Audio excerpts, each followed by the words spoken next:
Hey guys, this is Cody Jones with Janus Genetics LLC, and real quick I want to try to explain to you one of the biggest business / life changing ideas that I heard about early in my cattle raising career, and that is the idea that you could pretty much raise 3 1,000 pound cows for the same price, the same amount of feed as 2 1,400 pound cows. The average Angus cow today is a little over 1,400 pounds. And I think for me personally, maybe 1,000 pounds is a little too small, but you can get the idea. We don't want to raise sheep, but I will say that if you transfer the numbers to sheep, it's embarrassing for the cattle industry.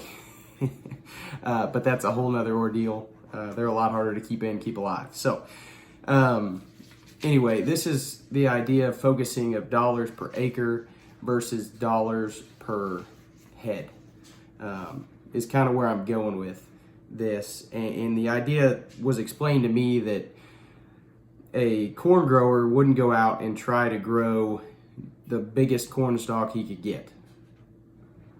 Nobody brags about a single corn stalk.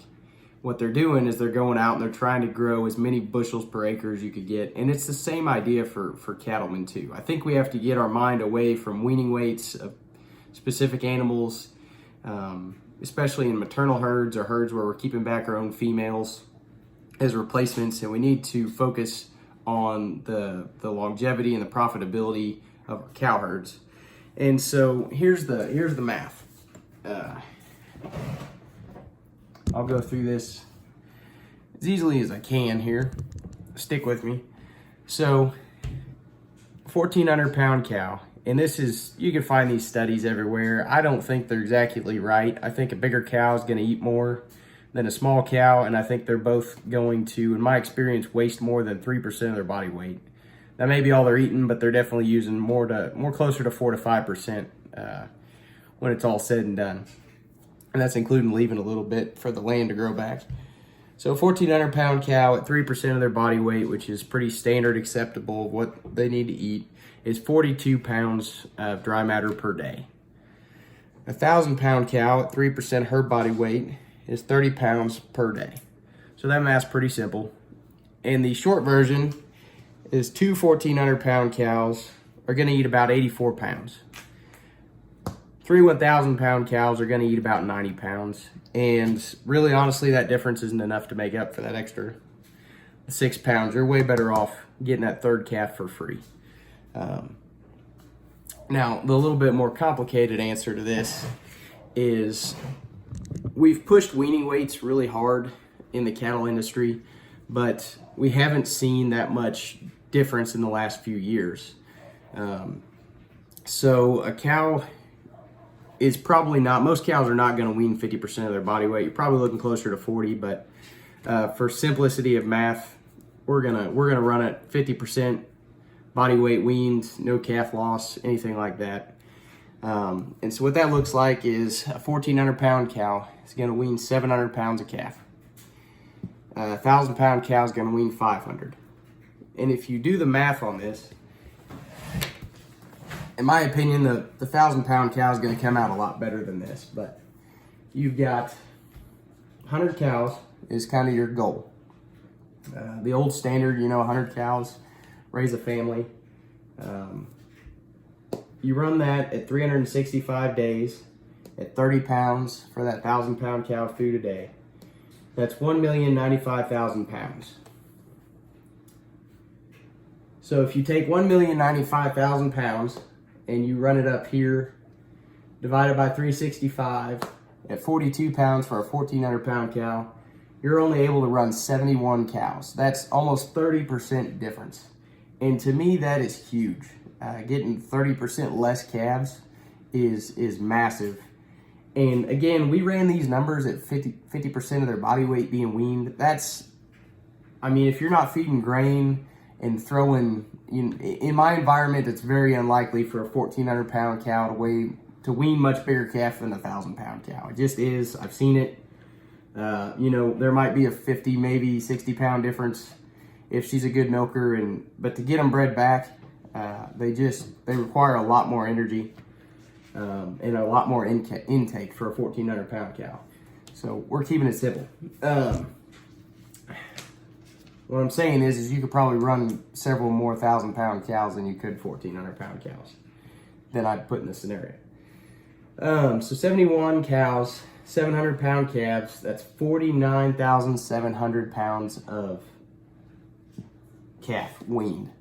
So you take those to the sale barn. At my market today, you're getting $2.12 for a 700 pound calf per pound.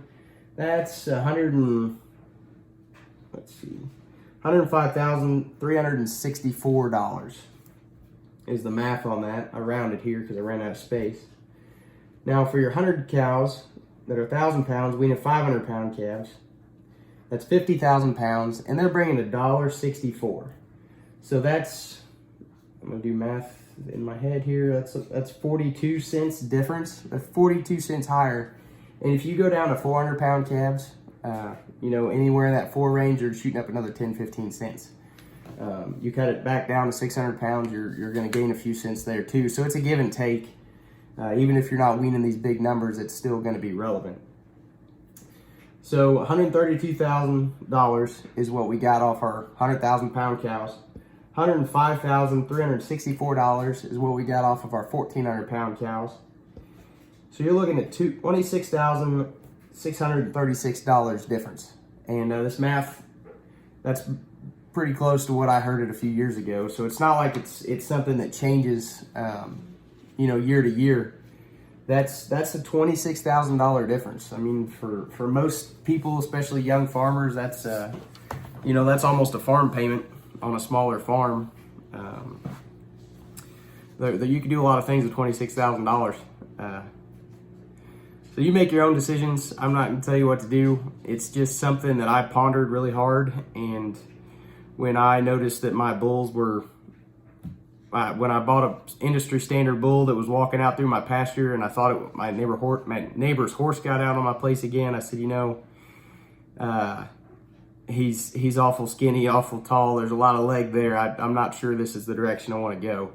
And since I've gotten smaller, more efficient type cattle, again, I don't think I have any 1,000 pound cows, but more moderate, more efficient. We're still getting good weaning weights, and my breed back's better, faster. They're good maternal cattle, and everything, as long as you're culling right, has been working a lot closer to this. And it's been neat to see, and it saved me a lot of money. And my carrying capacity has stayed, it has increased when my cow size went down. So something to think about. I think it's important. I think more people ought to be talking about this. If you wanted to throw a terminal cross bull on your maternal cows that you've got out in the pasture, you're going to bump those weaning weights up and still maintain your carrying capacity. You can buy your replacements from somebody else. That's something to think about too. So I think as cattlemen, people trying to make a living at this and be profitable at least, I think we need to ask ourselves these questions. But that's the 3 to 2 comparison. 2 1,400 pound cows, 3 1,000 pound cows. I think it makes all kinds of sense. What do you guys think?